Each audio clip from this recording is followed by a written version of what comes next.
muted, and I see this ball of fire come, like a 20-story building. It's coming down, coming. I say, would you do me a favor? Hold it. I've never said, what the hell is happening? I thought maybe it switched over to a movie or something. And I put the phone down. Very important guy. You know what? I never picked it up. The guy was holding for like 45 minutes. I forgot he was on the phone because... And now there are all these idiots back there will say, he's cognitively impaired because he put the... He's cognitively impaired. You know, I do this stuff 5, 6, 7 times a day for 52 days without a break.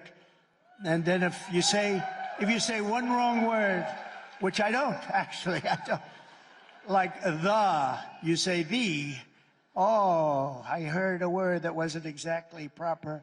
He's cognitive. They're sick people. I'll tell you what, they are really, not all of them, I'd say about 92%. A couple of good ones. That's a lot of cameras going on. There are a couple of good ones back there. No, it is, isn't it crazy? Isn't it crazy what they do and the level of meanness, the way they write about people, and the way they protect. How about 60 Minutes, the way they protected Kamala? She gave an answer. Think of it. 60 Minutes, CBS, and they ought to lose their license and they ought to take it off the air. It's the biggest. How about this? She gives an answer that was cognitively a mess, right? She gives an answer that was grossly incompetent. They removed the entire answer and put another answer in there.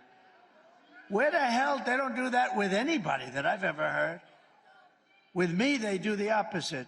I give them a gorgeous, full-flowing, magnificent, beautiful answer.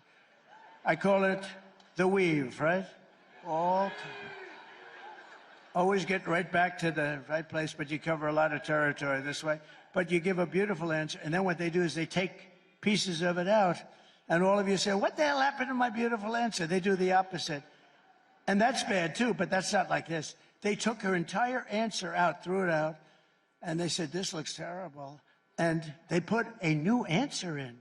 I mean, that's the biggest scandal, in my opinion, because that's election interference.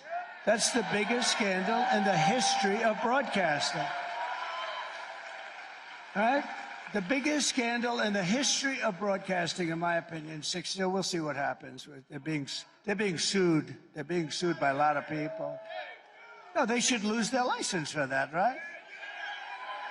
You know, the fake news is protected. How dare he say that? Why would he ever say lose it?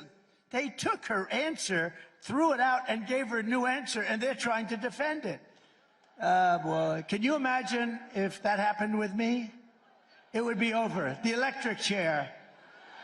And by the way, does anybody have any doubt that they worked with her campaign to get rid of that stupid answer?